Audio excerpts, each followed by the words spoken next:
The Florida Gators season isn't over yet, despite what some fans may lead you to believe. Joining me to talk about it is Hayden Hansen, Florida Gators freshman tight end, right here on Locked On Gators. You are Locked On Gators, your daily podcast on the Florida Gators. Part of the Locked On Podcast Network, your team every day.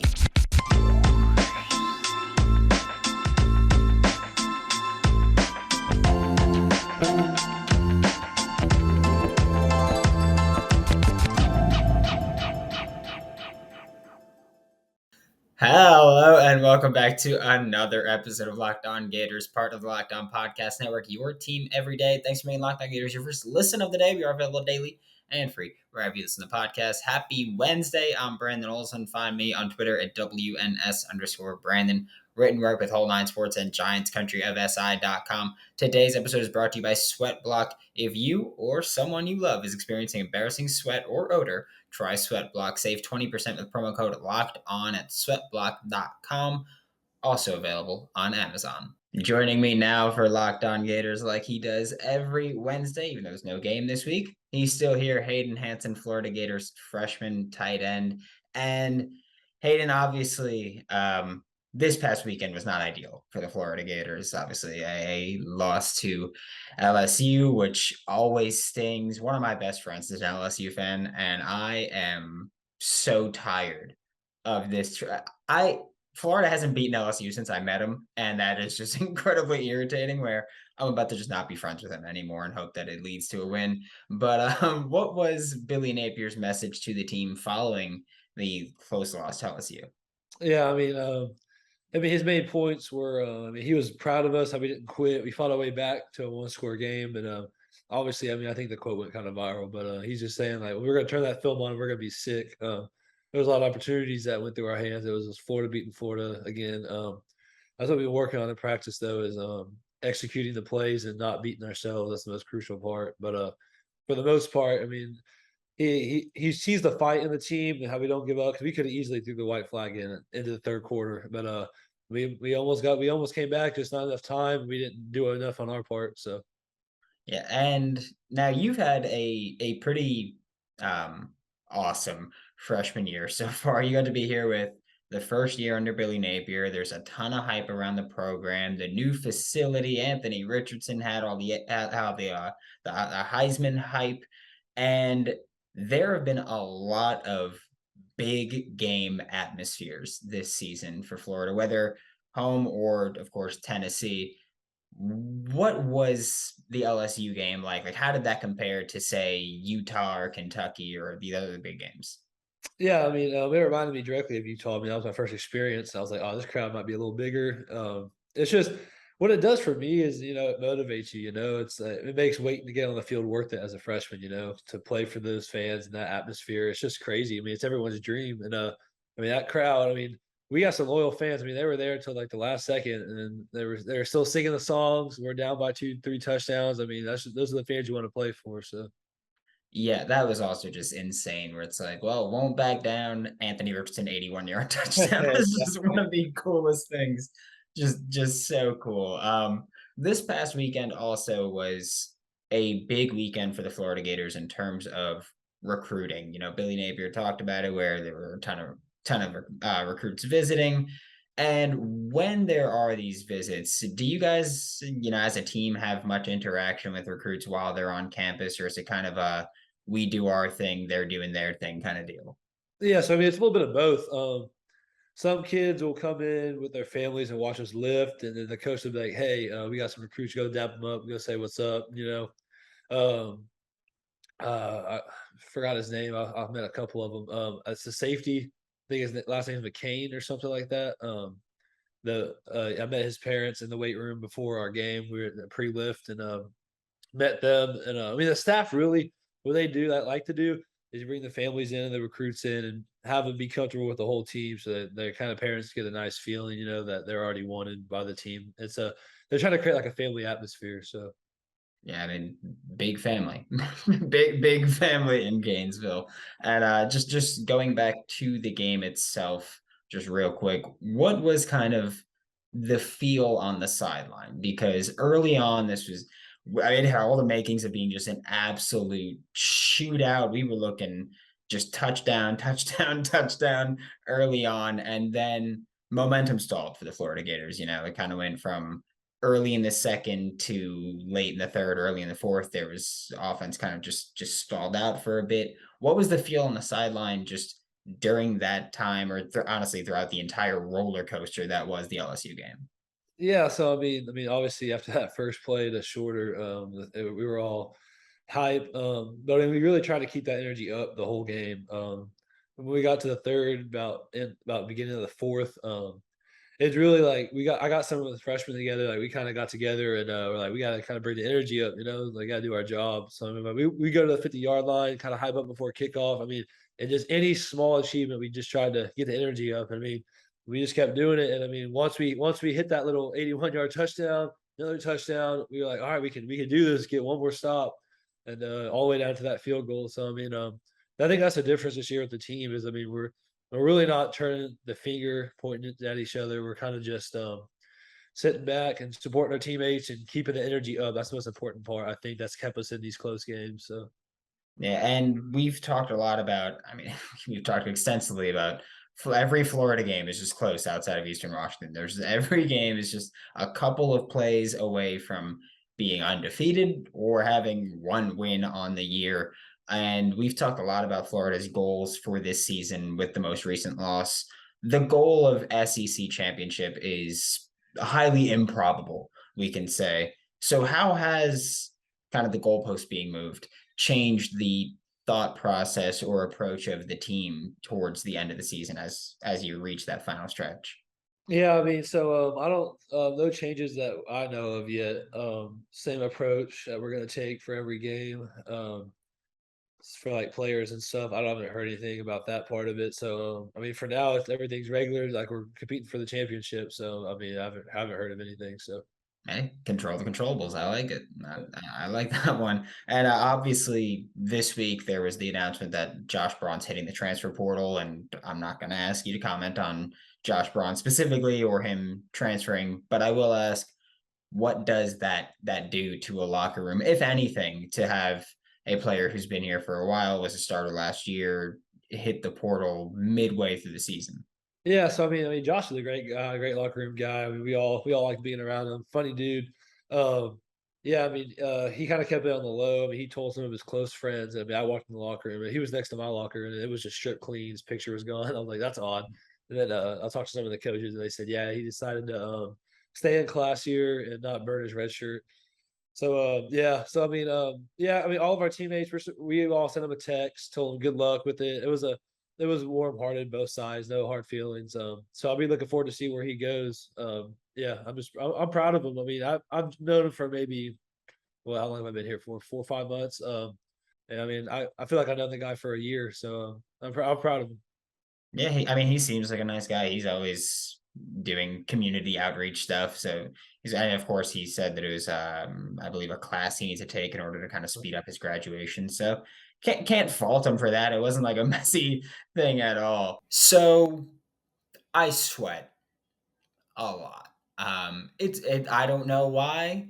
It's just I have been given this this ability to produce a massive amount of sweat from my body, which that is absolutely perfect for me because I live in an incredibly humid place. So that's really a perfect combination. Not only am I sweaty and just hot in general, now I'm irritated and I stink. That's deal with it, I guess. But I don't have to deal with it anymore, and neither do you. SweatBlock was created by a doctor to help with his own excessive sweating. Here we go, big man. We all deal with it. It is doctor created and doctor recommended. If you or someone you love is experiencing embarrassing sweat or odor, even if they don't know it's embarrassing to them, just saying, try SweatBlock. You can save 20% with promo code locked on at sweatblock.com. Also available on Amazon. Now, just fast forwarding, I guess, a little bit. Fast forwarding, we're going to the present. There's the bye week this week. What's the feel? Because now you had tough loss to LSU, bye week, and then the Georgia game is I mean, one of the most, if not the most, look forward to game for Florida Gators every year. So, what's kind of the feel and the approach here? It's simple for us. No time to waste. Especially in this bye week. It's we're not. I mean, when fans imagine a bye week, they're probably not imagining our bye week. I mean, we're still going hard. I mean, we're not taking days off because we got a lot to improve on for Georgia. I mean, they're very talented. Obviously, I think they're still number one.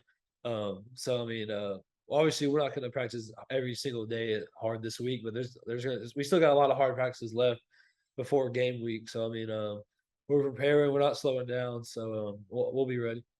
And then just final few random things that I was just thinking about. And I was like, you know what? It's the bye week. What better time to ask them than now? It's been a while now since you've moved from quarterback to tight end.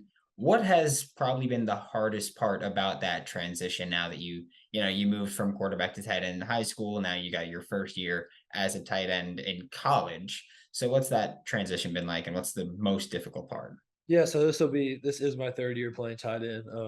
So I mean, for me, the hardest part is, I mean, the routes kind of came easy to me because I threw them a lot and stuff. For me, it's like the footwork and the combos with the guards and tackles. I'm still kind of picking up on that, especially because I get to change in a second. Like defense moves a little bit, audible, it all changes. So that's what I've been studying is the footwork and the technique you use. I mean, I'm a little behind on the vocabulary and stuff, but that's what I've been trying to work on, and I'll be ready next year for it. But always got to make improvements. So Yeah. And then, I mean, what has been probably the best part, or the part that you enjoyed the most, maybe? yeah, I mean, the part I enjoy the most is definitely like those play action rollouts when the defense forgets about you for just a split second. You get the ball and you get a chance to make a move and stuff, and just stuff like that. I mean, I enjoy it. Like especially with another tight end in the game, like the little camaraderie you have together, the teamwork you do. It's just a fun position. You can just do so many things, and I mean, I'm glad I made the move. So Yeah, and I mean in the spring game, if I'm not mistaken, we saw a little bit of a play action boot, and I think it was Noah Keeter. Just I don't know what you guys call it. I kind of grew up with it being called a slide route, where it's just running right behind the offensive line, not crossing the line of scrimmage, just going to the flats, and caught it, and it was just the easiest touchdown that I've ever seen. I'd imagine as a tight end, you're kind of looking forward to that, right? oh, yeah, for sure. I mean, I've read some of those in practice, and I mean, they call Keeter the slide king because of that spring game. He caught about 4 or 5 of them, and he did pretty good with those. So yeah. Yeah, and then just since we're talking scheme base anyway and not Florida specific, but do you ever see things when you're watching football, assuming you watch other college games or the NFL when you're not at practice or anything, but do you ever see things and you're like, that looks like a lot of fun? Like Kansas City or Miami this year have been motioning their tight ends right under center and then just running a sneak. Like, do you ever see these things and you're like, ooh, that maybe we'll do it. Yeah, for sure. I mean, even at the LSU game, they were in 14 personnel. I was like, wow.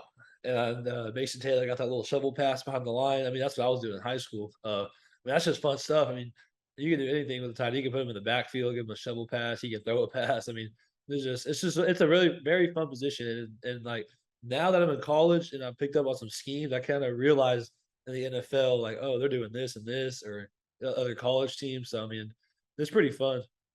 Yeah, and now just to wrap up today, it's going to be very light. NBA season's here. We're recording this Tuesday night, and obviously this will come out Wednesday morning. So there are two games being played tonight. Who's your team in the NBA? If you have a team, unless you're one of those people who's like, I'm a LeBron fan, then sure. No, so I mean, I'm not. I mean, I'm not a diehard NBA fan by any means, but I mean, the team I root for when I watch it is the Cavs. Is there a particular reason that you're a Cavs fan? I mean, my favorite football team, NFL team's the Ravens. Ever since I was like 2, 3, I got the Super Bowl rings and everything, and I was like, if I'm rooting for them, I might as well root for the team, basketball team right next to them. So I mean, and ever since then, it's kind of sucked. Hey, yeah, that's about as solid as you can get for reasoning wise. And this was Hayden Hanson, Florida Gators freshman tight end. Catch him on Locked On Gators every week. Catch him with the Florida Gators every week, except this week, of course.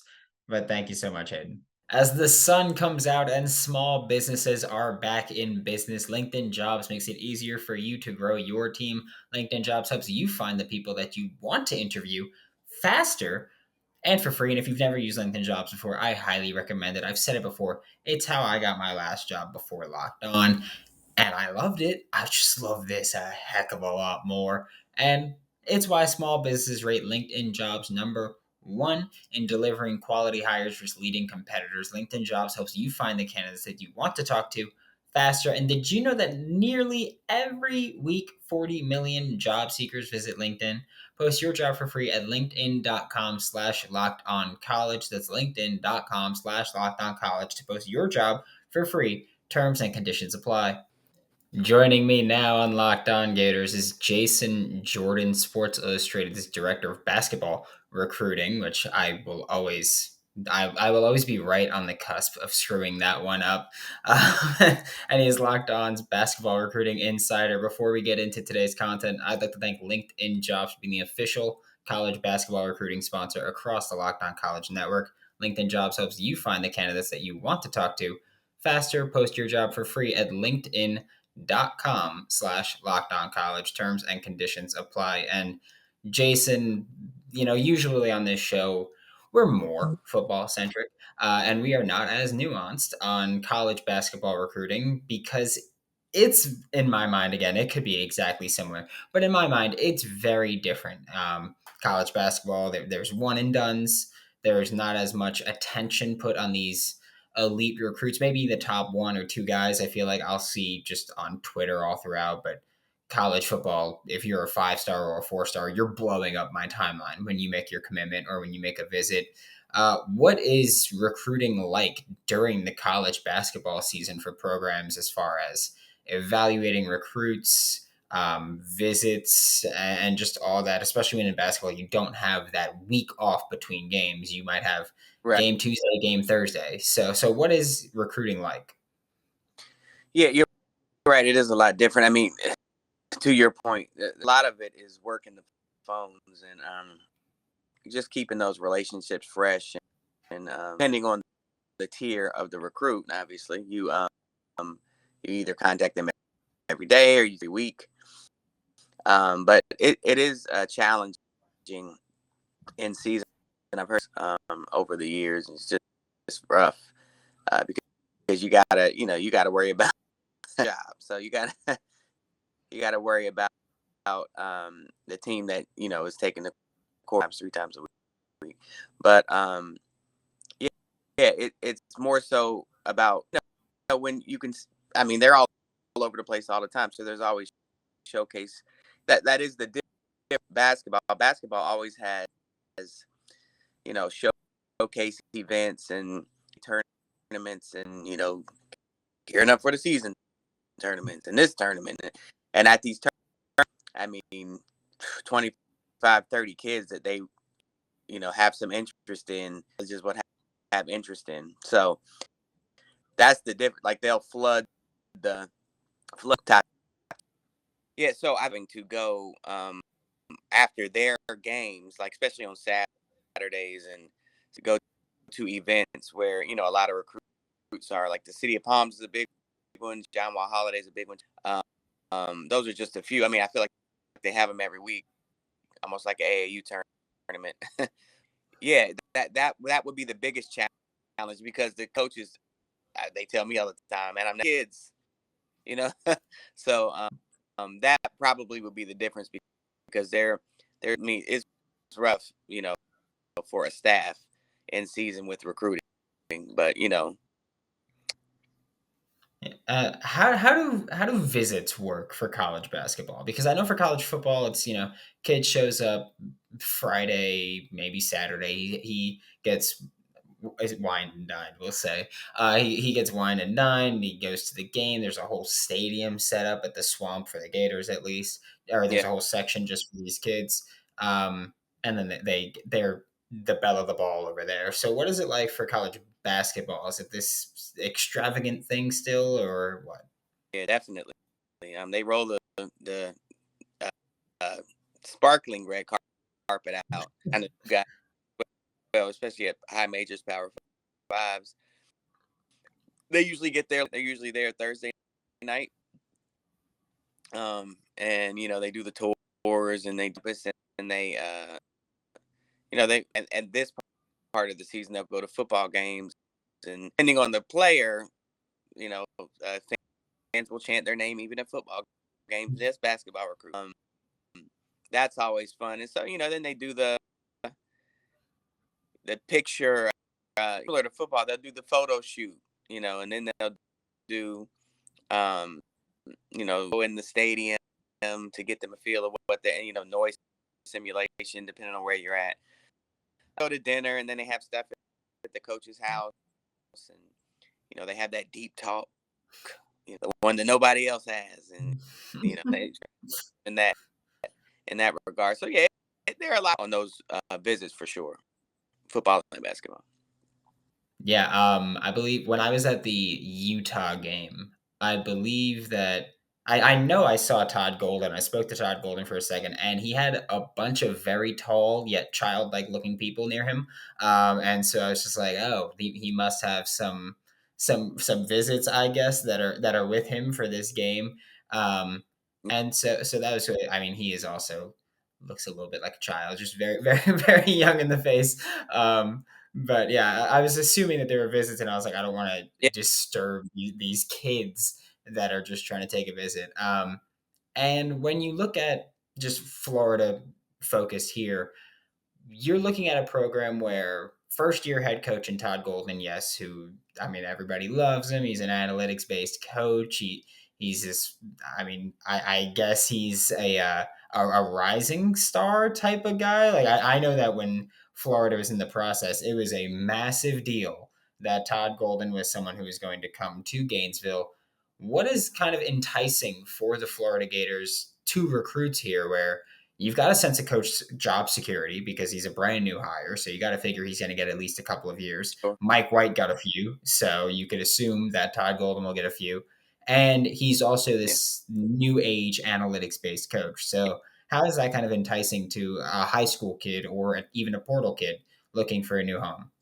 Yeah. Well, what I hear about Todd is what you said, the analytics part, because he can whack on a visit or in a Zoom or in a living room. He's probably going to wow a parent. That type of stuff. They look at him as like, he's very intelligent. And he obviously knows what he's talking about. A lot of success. So that's what I've heard about as far as it being enticing. And then you have guys like Corey McRae who have deep ties in the recruiting circles and who have shown get some players. And what I really like about Todd is that, he's casting a wide net going. He's not looking for, I mean, he is a good mix. Like he's looking for like but he's going for them 5 stars too. Like he's coming. He ain't just reconcile with where we're not going to get them. I don't think we have. I mean, he's involved. It looks like he's kind of taking his turn to the 24 class a lot. So Brian out west, one of the best players in the 24 class.